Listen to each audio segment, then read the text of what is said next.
El polvo del Camino Real de Jalisco se elevaba en espirales doradas bajo el sol de las 3 de la tarde. Era un calor pesado, cargado del olor a tierra seca, a mezquite y a derrota. Don Ignacio Morales, el halcón en sus buenos tiempos, ahora solo el excharro, caminaba con paso lento por la orilla de la terracería. A su lado, trotando con una fidelidad que cortaba el alma, iba su caballo, Relámpago. Una bestia magnífica, de pelaje azabache y ojos que guardaban la profundidad de la noche estrellada.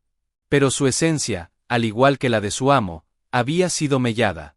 Ignacio, un hombre de 55 años tallado en madera dura por el sol y el trabajo, llevaba en sus espaldas no solo los años, sino el peso de una humillación que le había quebrado el espíritu. Su sombrero de charro, antiguamente orgulloso, ahora estaba gastado y polvoriento. Su traje de gamuza, el que usaba en las grandes charreadas, yacía guardado en un baúl, manchado por el recuerdo de la traición. Hacía 6 meses, su vida era otra. Era el caporal de la hacienda La Esmeralda, la mano derecha del patrón, don Rodrigo San Clemente. Lo admiraban, lo respetaban. Hasta que llegó el día de la gran competencia charra, contra la hacienda El Refugio. Todo estaba en juego: el prestigio, un jugoso premio en efectivo, y, lo más importante, la palabra de don Rodrigo de nombrarlo administrador general. Ignacio y Relámpago eran la pareja perfecta. En la prueba final, el paso de la muerte, donde el charro debe saltar de su caballo a uno salvaje, la tragedia se cernió sobre ellos. O eso creyeron todos. El caballo bronco, un potro alazán de temperamento feroz, se encabritó de forma extraña, antinatural, justo cuando Ignacio realizaba el peligroso movimiento. Cayó mal, con un crujido siniestro que no era el de la tierra, sino el de su fémur quebrándose. El dolor fue un relámpago blanco. Pero peor fue el silencio. Don Rodrigo, desde la barrera, no corrió a ayudarlo. Solo observó con una frialdad que heló la sangre de Ignacio más que el dolor. Lo acusaron de estar borracho, de haber arruinado deliberadamente la competencia por envidia. Mentiras. Todas mentiras. Lo despidieron sin un peso, después de 20 años de servicio leal. La noticia corrió como pólvora por el pueblo. De héroe a cero. De el halcón a el viejo loco.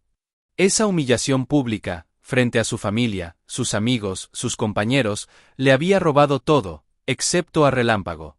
El caballo lo había seguido, abandonando el establo de lujo de la hacienda, eligiendo la miseria de su amo sobre la comodidad. Ahora, Ignacio se detuvo, jadeando. Miró hacia el horizonte, donde las montañas se fundían con el cielo en una bruma azulada. «No queda nada para nosotros aquí, Relámpago», susurró, su voz áspera como la corteza de un encino. El caballo resopló, acercando su hocico al hombro del hombre, como si entendiera cada palabra. Ignacio sacó una carta arrugada de su bolsillo. La había recibido hacía una semana, de un bufete de abogados en un pueblo fronterizo de Sonora, llamado El Desengaño. Decía que un tal Sebastián Morales, un tío del que apenas recordaba, le había dejado en herencia una propiedad. El rancho El Silencio. Las palabras del abogado eran escuetas. Una parcela pequeña, casi abandonada, de poco valor. Pero era algo. Un lugar donde quizás, solo quizás, poder desaparecer y lamer sus heridas lejos de las miradas acusadoras. Con un último vistazo al paisaje que lo vio nacer y lo destrozó, Ignacio Morales, el excharro, ajustó el hatillo que llevaba al hombro y, apoyándose en Relámpago, emprendió el camino hacia el norte. Hacia lo desconocido. Sin saber que aquella herencia miserable era el primer hilo de una madeja de secretos que alguien había matado para mantener ocultos. Y que Relámpago, en su silenciosa sabiduría, ya olfateaba el peligro que los aguardaba, tensando sus músculos y orejeando el viento con una inquietud que no era normal. El camino era largo, y la frontera entre la redención y la perdición, más delgada de lo que imaginaba. El viaje hacia el norte fue una letanía de penurias. Ignacio y Relámpago atravesaron desiertos donde el sol era un yunque incandescente, y sierras donde el viento silbaba canciones de soledad. Dormían a la intemperie, compartiendo una manta raída y el calor de sus cuerpos. Ignacio conseguía trabajos esporádicos en pueblos fantasmas, reparar una cerca herrar un caballo ajeno, cualquier cosa por un puñado de pesos para comprar frijoles y avena para Relámpago. El caballo era su único sustento emocional. Por las noches, junto a una fogata chisporroteante, Ignacio le hablaba. Le contaba de sus días de gloria, de los hijos que no veía desde su desgracia. Su esposa lo había abandonado después del escándalo, llevándose a los niños, de la traición de don Rodrigo. Relámpago lo escuchaba, inclinando la cabeza, sus grandes ojos oscuros reflejando las llamas como si absorbiera cada dolor, cada recuerdo amargo. A veces, en la quietud de la madrugada, Ignacio despertaba sobresaltado, sudando frío, con la imagen del potro alazán encabritándose sobre él. Soñaba que don Rodrigo se reía, y detrás de él, una figura sombría, un hombre que no podía distinguir, manipulaba los hilos de su caída. Después de semanas de viaje extenuante, llegaron a El Desengaño. El pueblo era un puñado de casas de adobe descascarado, con calles de tierra y un silencio pesado, solo roto por el ladrido lejano de un perro. La oficina del abogado, un hombre enclenque y de bigote gris llamado don Filemón, olía a papel viejo y polvo. La propiedad no vale nada, don Ignacio, le dijo con una voz que era un susurro, evitando su mirada. Es una tierra árida, con una casucha de adobe a punto de derrumbarse. Su tío Sebastián era un hombre peculiar, muy solitario. Ignacio firmó los papeles con una sensación de profunda decepción. No esperaba un palacio, pero sí algo más que esto. Don Filemón parecía nervioso, apresurándose a deshacerse de él. Al salir, Ignacio notó que el hombre se persignaba rápidamente. Extraño. Con las escrituras en la mano, hombre y caballo, se dirigieron al rancho El Silencio. Quedaba a 1 hora del pueblo, metido en un valle rodeado de cerros pedregosos. El nombre no podía ser más acertado. El silencio allí era absoluto, opresivo. La casa era tal como la habían descrito. 4 paredes agrietadas, con el techo de lámina medio arrancado por el viento. No había puerta. El interior estaba lleno de telarañas y hojas secas. Pero Relámpago, al cruzar el umbral, se comportó de forma extraña. No quería entrar. Piafaba, resoplaba, escarbaba el suelo con una fuerza inusual. Sus orejas se erguían y bajaban, orientadas hacia un rincón particular del único cuarto, donde una losa de piedra parecía diferente, más desgastada, como si hubiera sido movida muchas veces.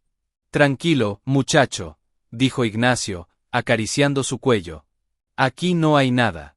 Solo polvo y recuerdos ajenos. Decidió acampar fuera, bajo un mezquite gigante.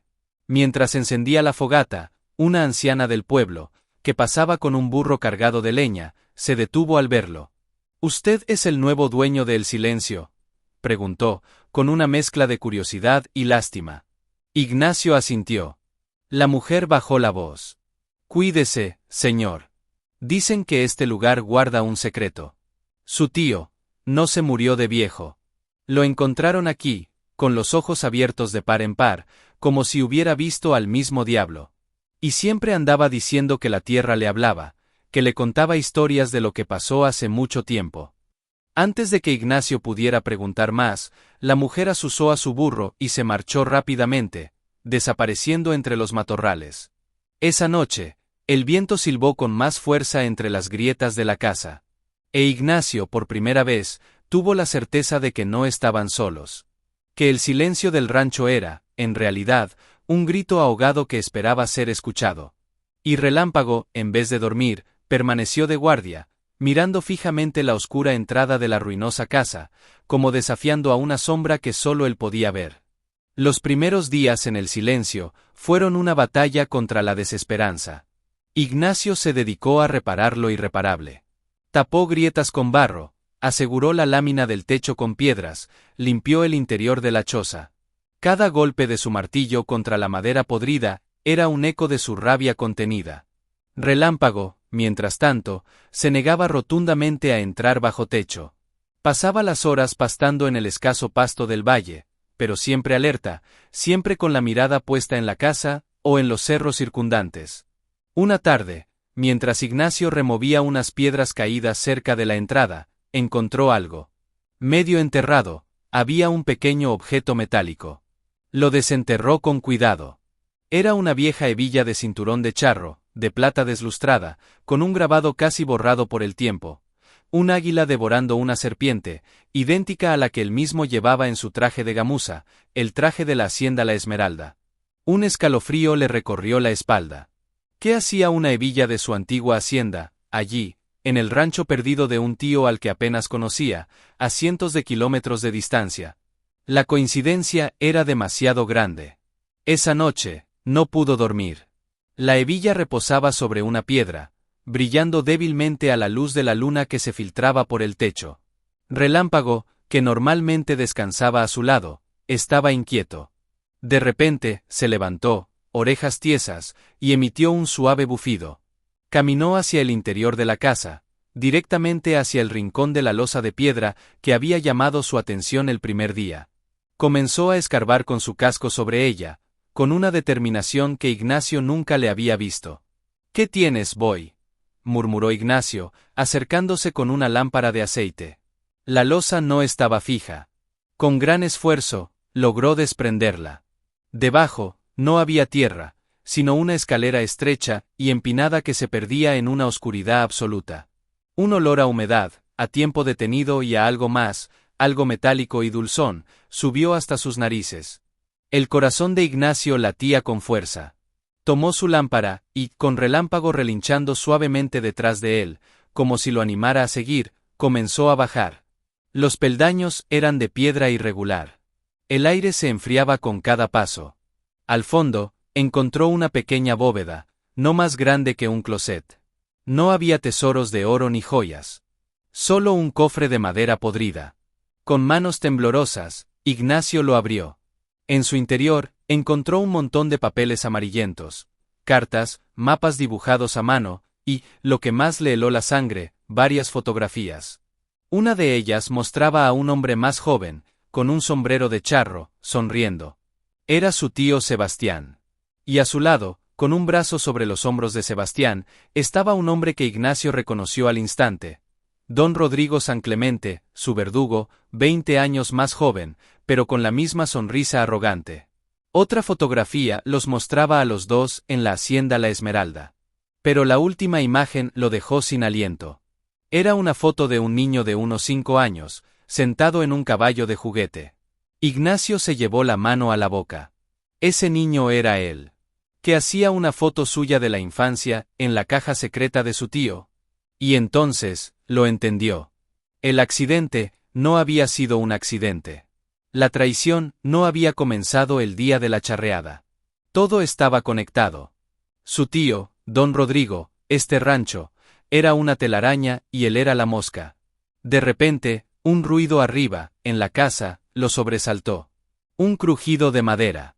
Relámpago emitió un relincho de alerta, agudo y lleno de pánico. Alguien más estaba allí. Ignacio apagó la lámpara de un soplo, sumiéndose en una oscuridad total y pegajosa. Arriba, escuchó pasos. Eran pesados, deliberados.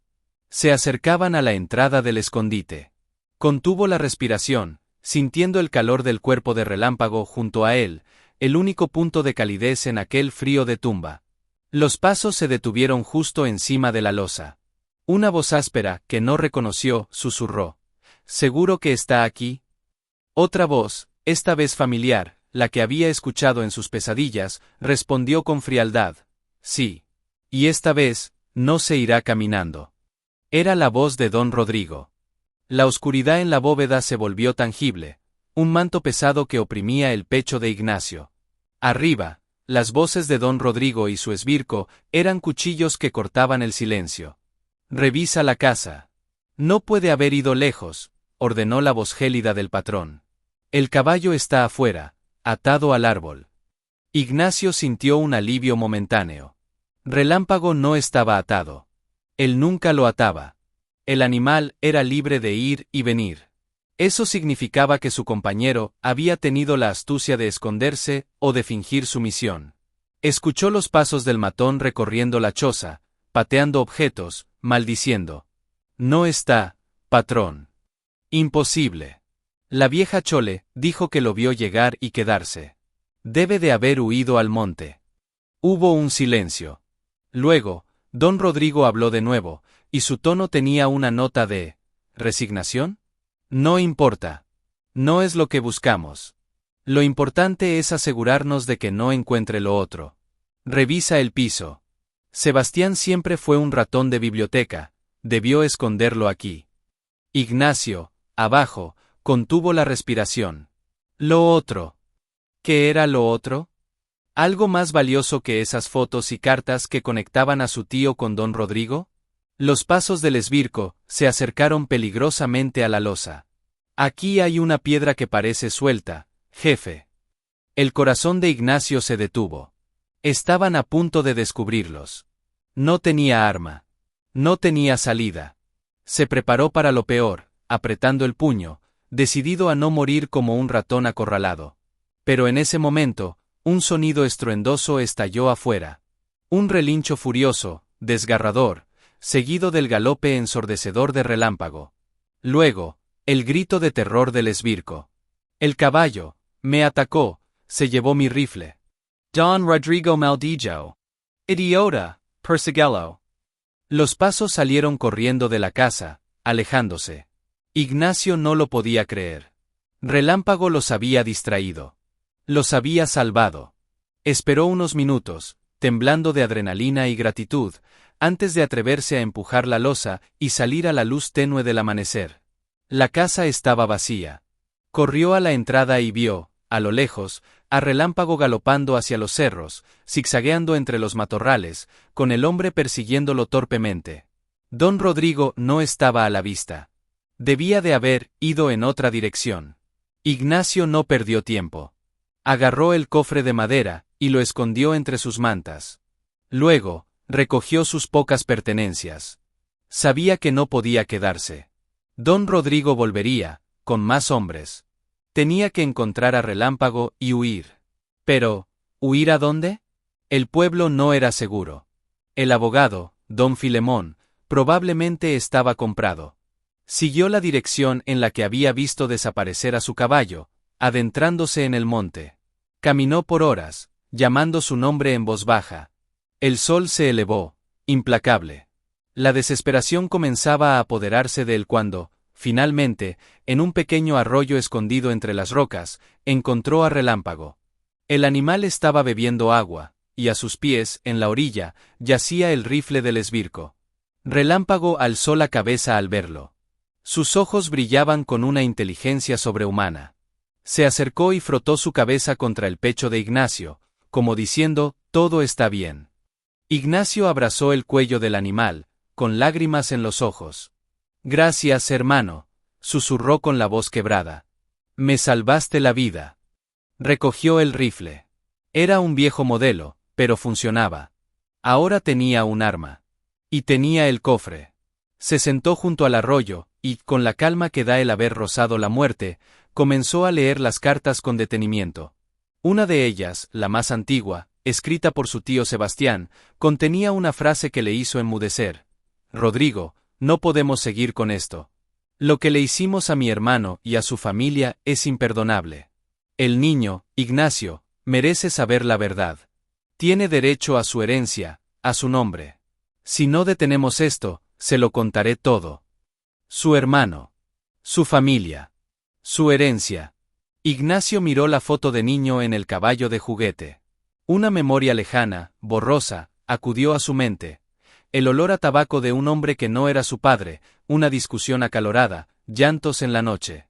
Y un nombre que su madre susurraba en sus pesadillas, Sebastián. La verdad, monstruosa e inconcebible, comenzaba a tomar forma. Y era mucho peor de lo que jamás había imaginado. Sentado a la orilla del arroyo, con el murmullo del agua como único testigo, Ignacio Morales empezó a desentrañar la madeja de mentiras que era su vida. Las cartas de su tío Sebastián eran un grito de culpa desde el más allá. No eran simples cartas, eran una confesión. Sebastián y Rodrigo no solo eran socios. Eran hermanos de sangre. Hijos del poderoso don Guadalupe San Clemente, dueño original de la hacienda La Esmeralda. Pero Sebastián, el mayor, era de carácter débil y propenso a los excesos, mientras que Rodrigo era ambicioso y despiadado. Su padre, en su lecho de muerte, había decidido dejar la mayor parte de la herencia, incluyendo el título de propiedad de unas tierras que se rumoreaba tenían vetas de plata, a su hijo menor, Rodrigo, temiendo que Sebastián la malgastaría. Pero había una condición: que Rodrigo cuidara de su hermano. La traición fue instantánea. Rodrigo, usando artimañas legales y falsificaciones, despojó por completo a Sebastián, quien, hundido en la bebida, fue exiliado de la familia. Pero había un testigo inesperado: la esposa de Sebastián, una mujer hermosa de la que Rodrigo siempre había estado enamorado. En una discusión, Rodrigo la confrontó. Ella, desesperada, amenazó con revelar todo. Hubo una pelea. Un pigeon. Y la mujer cayó, golpeándose la cabeza con la esquina de una mesa de mármol. Murió al instante. Rodrigo, frío como el hielo, obligó a su hermano a ayudarle a ocultar el cuerpo. Lo enterraron en los cimientos de un viejo granero en La Esmeralda. Para asegurar su silencio, Rodrigo mantuvo a Sebastián a raya con dinero y amenazas. Pero había un problema mayor. La mujer de Sebastián tenía una hermana, quien estaba casada con un humilde vaquero. Esa pareja era, en realidad, los padres que Ignacio siempre había conocido. El niño de la foto, él, era en verdad el sobrino de Sebastián, el hijo de su hermana fallecida. Sebastián, consumido por la culpa por la muerte de su esposa, y por haber abandonado a su sobrino a una vida de pobreza, había intentado enmendar su error al final de sus días. Le había dejado el silencio a Ignacio no por caridad, sino porque ese rancho lindero con La Esmeralda era la clave. En un mapa antiguo, marcado con símbolos que solo Sebastián entendía, se indicaba el lugar exacto donde habían enterrado a la mujer, bajo el granero viejo. Y junto a su cuerpo, Sebastián había escondido la prueba irrefutable del crimen: el diario personal de la víctima, donde detallaba su miedo a Rodrigo, y un medallón de plata con una foto de los dos hermanos que ella siempre llevaba, manchado con su sangre. Ignacio dejó caer los papeles. No podía respirar. Su vida entera era una farsa. Sus padres no lo eran. Había sido criado por su tía y su cuñado, quienes, para protegerlo del monstruo que era Rodrigo, le habían ocultado la verdad. Lo habían mandado lejos a estudiar, manteniéndolo al margen. Y Rodrigo, al descubrir que Sebastián se estaba quebrando y que podría confesarle todo a Ignacio, había urdido el plan para desacreditarlo y arruinarlo en la charreada. No era solo por envidia o por placer. Era para asegurarse de que el excharro, el hombre que podía ser el heredero legítimo de todo y la clave para destapar un asesinato, estuviera tan hundido en la miseria y la deshonra que nadie le creyera si alguna vez decidía hablar. Ignacio miró a Relámpago. El caballo lo observaba con una intensidad conmovedora, como si hubiera entendido cada palabra, cada suspiro de dolor. Él mató a mi verdadera madre, susurró Ignacio, la voz cargada de un dolor ancestral. Y mató a Sebastián, estoy seguro. Y me robó mi nombre, mi familia, mi vida. La rabia que sintió entonces no era la rabia caliente de la humillación, sino una rabia fría, oscura, de justicia retardada. Ya no huiría. No podía. Tenía que regresar a La Esmeralda. Tenía que encontrar ese diario y ese medallón. Tenía que enfrentar a Rodrigo. Pero no como el charro humillado, sino como el hijo de la mujer asesinada, como el heredero legítimo de una verdad que había sido enterrada durante demasiado tiempo. El viaje de regreso comenzaba. Y esta vez, la frontera que debía cruzar no era geográfica, sino la que separaba la venganza de la justicia, y el hombre que era del hombre que debía ser. El regreso a Jalisco fue un viaje a contracorriente. Ignacio y Relámpago ya no eran los fantasmas derrotados que habían partido meses atrás. Ahora eran cazadores. Ignacio había cambiado. Su mirada, antes cargada de pesadumbre, ahora era firme y penetrante como la de su apodo, el Halcón. Había dejado la barba crecer, y su rostro, curtido por el sol del desierto y el peso de la verdad, inspiraba una autoridad silenciosa. Ya no llevaba su hatillo de mendigo. En su lugar, portaba el rifle y, escondido bajo su camisa, el medallón de plata que había encontrado entre las pertenencias de Sebastián, no el manchado con sangre, sino uno idéntico que perteneció a su tío, junto con las cartas comprometedoras. Evitaban los pueblos principales, moviéndose de noche por veredas olvidadas. Relámpago parecía entender la necesidad de sigilo. Sus cascos, siempre seguros, encontraban el camino más silencioso. Era como si el espíritu de Sebastián, o quizás el de la madre fallecida, guiara sus pasos.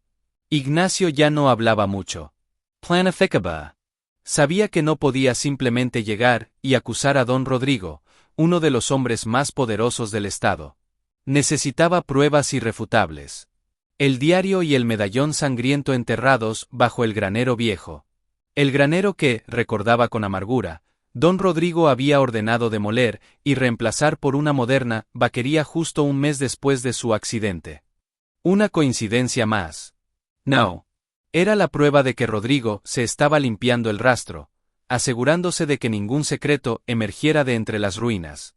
Una semana después, llegaron a las afueras de la Esmeralda. Se escondieron en un monte desde donde podían observar la hacienda. Verla de nuevo le produjo a Ignacio una mezcla de náusea y una determinación férrea. Allí estaba su pesadilla, extendida en todo su esplendor. La casa principal blanca e imponente, los corrales impecables, los vaqueros yendo y viniendo. Y allí, en el centro, donde antes estaba el granero de adobe y teja, ahora se alzaba un edificio de metal nuevo, reluciente. ¿Habría llegado demasiado tarde? ¿Habrían destruido las pruebas para siempre?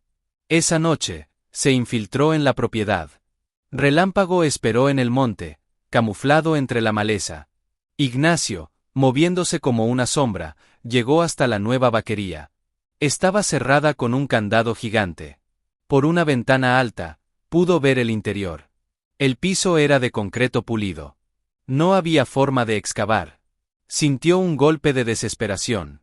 Quizás las pruebas estaban perdidas, mezcladas con los cimientos o arrojadas a algún basurero. Cansado y abatido, regresó al escondite. Relámpago lo recibió con un suave resoplido. Al amanecer, mientras Ignacio meditaba su siguiente movimiento, el caballo se puso nervioso. Comenzó a caminar hacia un extremo del monte, alejándose de la vista de la hacienda, y luego volvía, mirando a Ignacio con insistencia. ¿Qué pasa, boy?, preguntó Ignacio, siguiéndolo. Relámpago lo guió a través de un denso matorral, hasta un pequeño claro junto a un arroyo seco. Allí, medio oculta por la yedra, había una piedra plana y grande, con una cruz toscamente grabada. Ignacio la había visto antes, de niño. Los vaqueros más viejos decían que era la tumba de un perro fiel de la familia San Clemente. Pero Relámpago no se detuvo allí.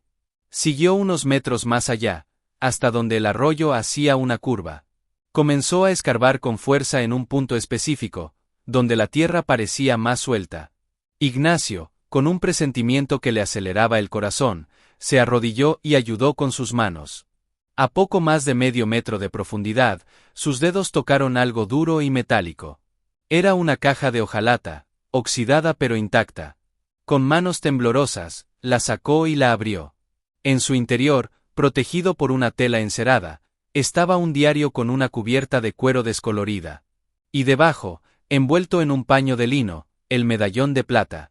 Al abrirlo, la foto de Sebastián y Rodrigo, jóvenes y sonrientes, estaba salpicada de una mancha oscura, casi negra, que había corroído parte de la plata. ¡Sangre! Sebastián, en su astucia, no había enterrado las pruebas bajo el granero. Había creado una pista falsa, sabiendo que Rodrigo las buscaría allí. Las había escondido en el único lugar que Rodrigo nunca revisaría, la tumba simbólica de su pasado, cerca de la lápida del perro, que había sido de su padre. Relámpago, una vez más, había sido la clave. Había olfateado la verdad literalmente enterrada. Ignacio abrazó el cuello del animal, llorando en silencio. Ahora lo tenía todo. La justicia estaba en sus manos. Pero al alzar la vista, hacia la hacienda, supo que el enfrentamiento final sería el más peligroso. Rodrigo no se rendiría sin luchar. Y esta vez, no habría distracciones que valieran. Sería hombre a hombre.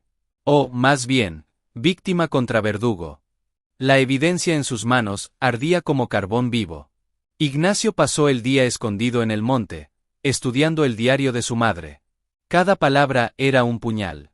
Ella describía el acoso de Rodrigo, su miedo creciente, su decisión de contarle la verdad a su esposo Sebastián, y de huir con él, y con el pequeño Ignacio para empezar una nueva vida lejos de la ambición y la maldad.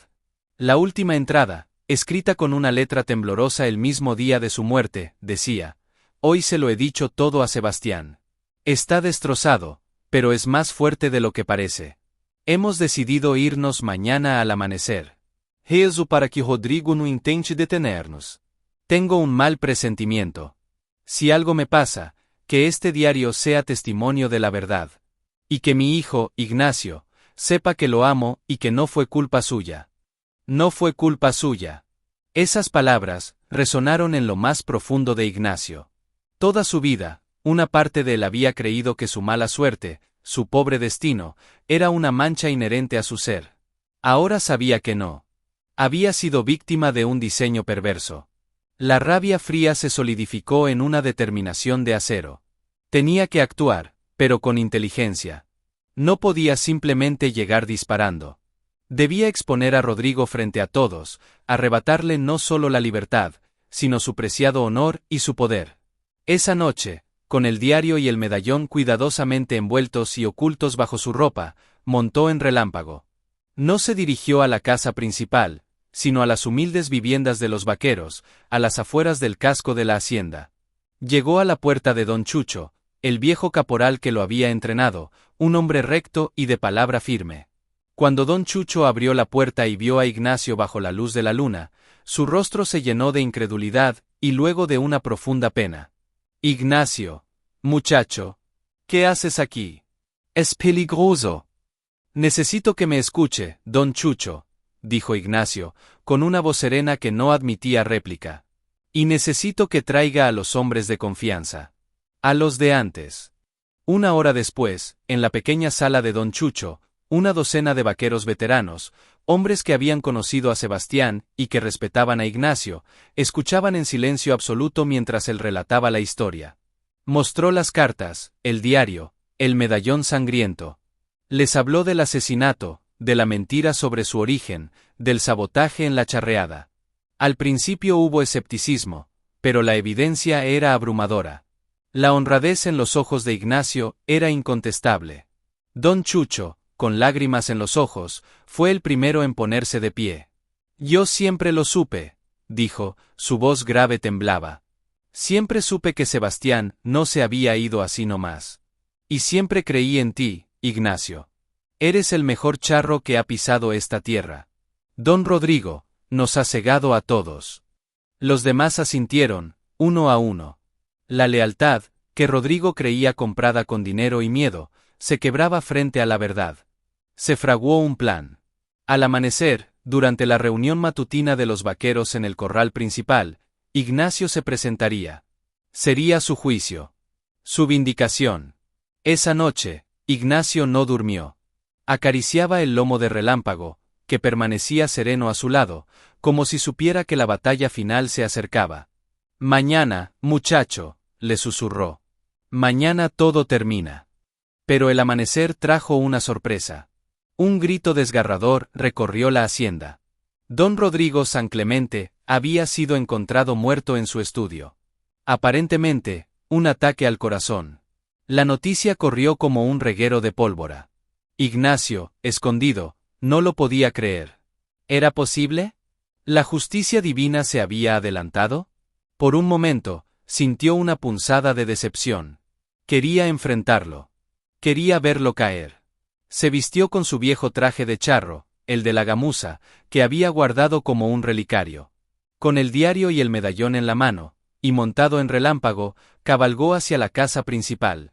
La gente se apartaba a su paso, susurrando. Algunos con miedo, otros con admiración. En el patio, frente a la escalinata de la casona, se encontró con el alguacil del pueblo, que acababa de llegar. Y con el abogado de la familia, el mismo que había manejado los turbios asuntos de Rodrigo durante años. «Ignacio Morales», dijo el abogado, con desdén. «Su timín es perfecto. Pero su suerte se acaba. Don Rodrigo ha fallecido. No hay nada que pueda hacer aquí». Ignacio lo miró con desprecio. Bajó de Relámpago y, frente a todos los vaqueros, la servidumbre y las autoridades, alzó el diario y el medallón. No he venido por su muerte, dijo, con una voz que retumbó en el silencioso patio. He venido por la verdad. Para que sepan todos quién era realmente el hombre al que servían.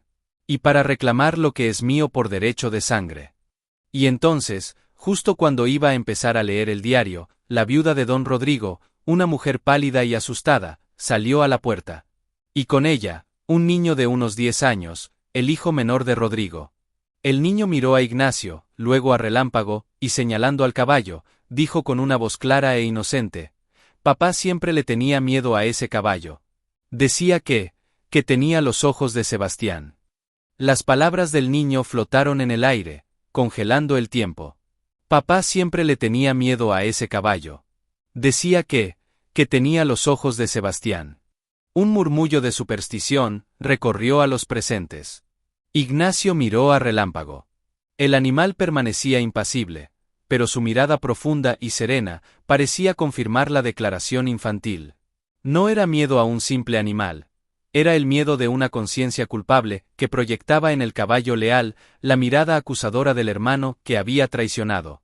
Esa frase, inocente y cargada de un significado aterrador, fue la clave que destrabó todo. La viuda de Rodrigo, doña Elvira, se derrumbó.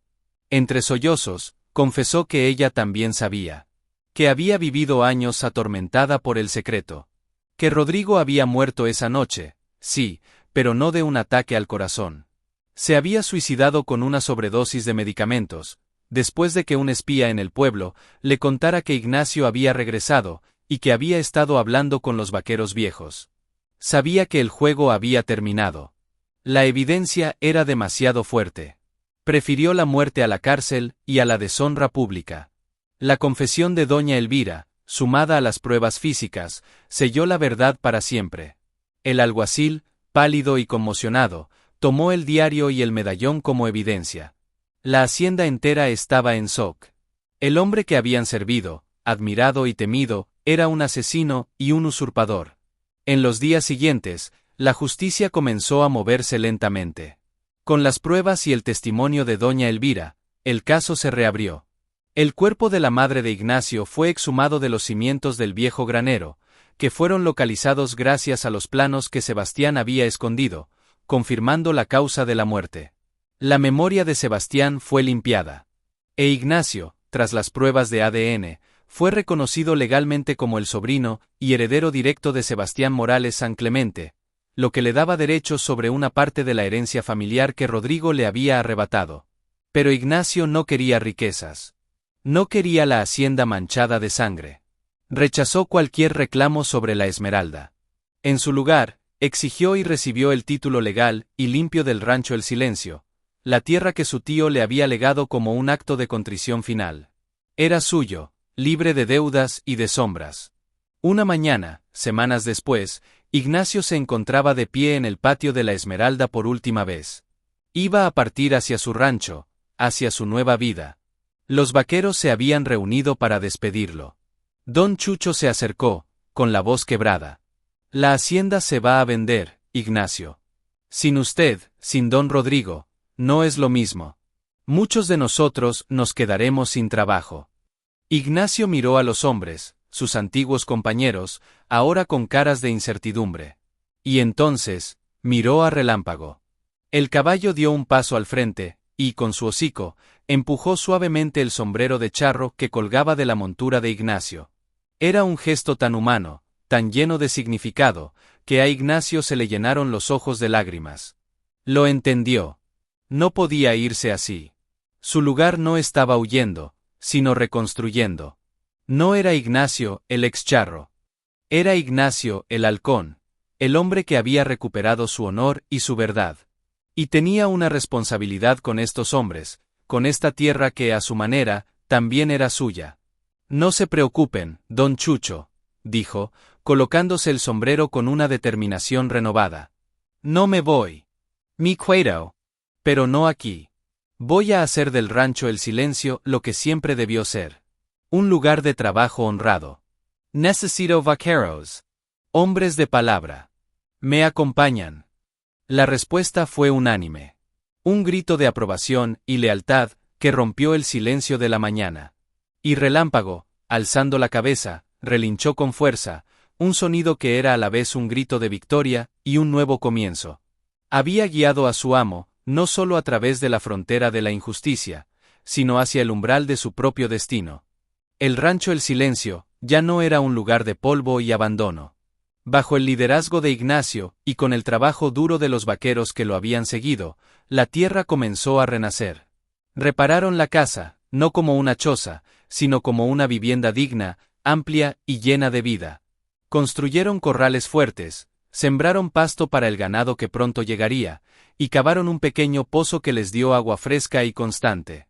El silencio ya no era opresivo, era paz. Era el sonido del viento en los mezquites, del trabajo en el campo, de las risas de los hombres alrededor de una fogata por la noche.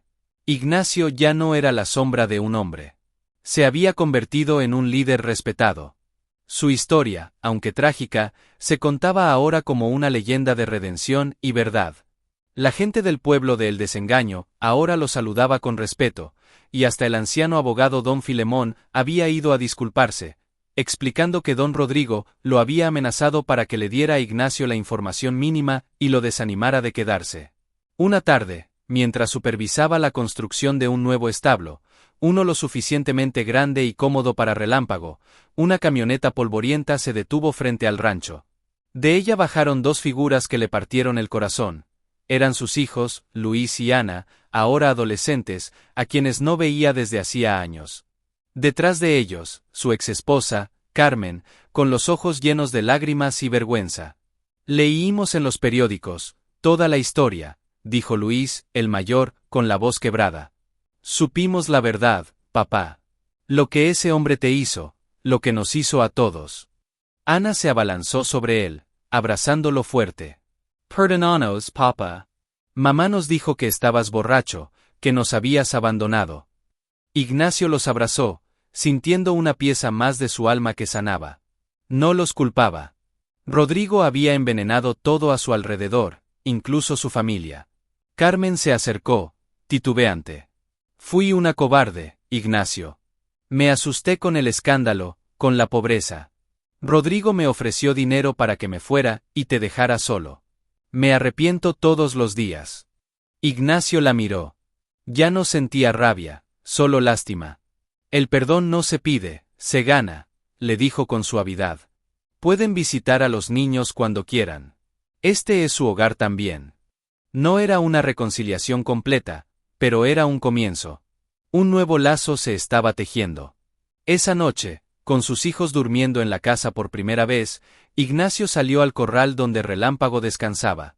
Se apoyó en la valla, mirando al animal que había sido su roca, su guía, su salvador. Todo esto se lo debo a ti, hermano, murmuró. Tú nunca dudaste de mí. Tú me trajiste de vuelta a la vida. Relámpago se acercó y posó su cabeza sobre el hombro de Ignacio, emitiendo un suave bufido. En ese momento, bajo un manto de estrellas que parecían brillar solo para ellos, Ignacio comprendió que la frontera más importante no era la que separaba dos países, sino la que dividía el rencor del perdón, la mentira de la verdad y la derrota de la redención. Él y Relámpago habían cruzado esa frontera juntos. Y al hacerlo, no solo habían encontrado justicia, sino que habían forjado un legado. El rancho El Silencio ya no era una herencia de dolor. Era un testimonio de que, incluso en el corazón más quebrantado, puede brotar de nuevo la esperanza, con la ayuda de un amigo leal y 4 patas seguras. Pasaron 5 años. El rancho El Silencio era ahora un ejemplo en la región. Próspero, bien gestionado, y con una reputación de honradez que atraía a buenos trabajadores y clientes. Ignacio Morales, el halcón, era un hombre completo. Sus hijos pasaban los veranos y las vacaciones con él, y su relación con ellos era fuerte y llena de amor.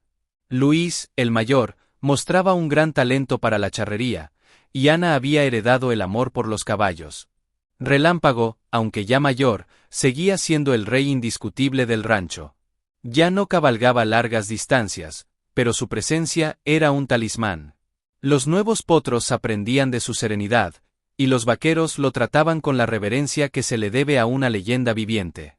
Una mañana de primavera, se celebró la primera gran charreada en el silencio. No era una competencia de odio y rivalidad como la que había destrozado a Ignacio, sino una fiesta. Una celebración de la comunidad, de la familia y del renacimiento. Gente de todos los pueblos vecinos llegó. El olor a carnitas asadas, a elote hervido y a tierra húmeda se mezclaba con los acordes de un mariachi. Ignacio, vestido con un traje de charro nuevo, pero con la misma hebilla de águila y serpiente que había encontrado años atrás, limpia y brillante ahora, se paseaba entre sus invitados, recibiendo abrazos y felicitaciones. Don Chucho, ahora su caporal y su amigo más cercano, se acercó sonriendo. ¿Quién lo iba a decir, muchacho? De las cenizas ha surgido esto. Ignacio asintió, mirando alrededor. Su mirada se posó en Relámpago, que estaba en un corral especial, recibiendo las caricias de los niños, incluyendo a sus propios hijos. El caballo parecía entender la importancia del día. Cuando llegó el momento de la exhibición de escaramuzas, Ignacio no participó. En su lugar, fue su hijo Luis quien, montando un potro joven que Relámpago había entrenado personalmente, realizó las suertes a la perfección, bajo la atenta y orgullosa mirada de su padre. El aplauso fue atronador. Al final del día, cuando el sol comenzaba a teñir el cielo de naranja y púrpura, Ignacio se dirigió al centro del ruedo. Tomó el micrófono. Un silencio expectante cayó sobre la multitud. Hermanos, amigos, comenzó, su voz firme y cargada de emoción. Hoy no celebramos solo una charreada. Celebramos que la verdad siempre encuentra su camino. Celebramos que un hombre puede caer muy bajo, pero con fe, con trabajo duro y con la lealtad de un buen amigo, puede volver a levantarse. Todas las miradas se volvieron hacia Relámpago. El caballo, como si lo hubieran llamado, alzó la cabeza y relinchó suavemente, un sonido que resonó en todos los corazones. Me quitaron todo, continuó Ignacio. Mi nombre, mi honor, mi familia. Me dejaron por muerto en vida. Pero aprendí que la muerte no es física. La muerte es rendirse. Es dejar que el odio te consuma. Y yo no me rendí. Porque no estaba solo. Hizo una pausa, conteniendo las lágrimas. Esta tierra, el silencio, ya no guarda secretos oscuros. Ahora guarda promesas. La promesa de un futuro mejor, la promesa de que la justicia, aunque tarde, llega. Y la promesa de que a veces, los ángeles no tienen alas, tienen cascos. Bajó el micrófono y se acercó al corral de Relámpago. Abrió la puerta y entró. Se abrazó al cuello del animal, escondiendo el rostro en su crin. La gente estalló en aplausos. No eran aplausos para un charro, sino para un hombre que había luchado y vencido a sus demonios. Para una historia de redención. Esa noche, cuando todos se hubieron ido y solo quedaba el crepitar de la fogata central, Ignacio se sentó en un banco, con Relámpago recostado a su lado, con la cabeza en su regazo. Le acariciaba la frente, sintiendo la textura suave de su pelaje bajo sus dedos callosos. Gracias, hermano, susurró por enésima vez. Por todo. Relámpago cerró los ojos, con un profundo suspiro de satisfacción. Ya no había más fronteras que cruzar, ni secretos que desenterrar, ni injusticias que reparar. Solo quedaba el silencio, el verdadero y pacífico silencio de una misión cumplida. Bajo el manto infinito de estrellas mexicanas, el excharro y su caballo descansaron, por fin, en paz. Su legado no era de riquezas o de tierra, sino de algo mucho más valioso, la inquebrantable lealtad y la verdad que los había hecho libres.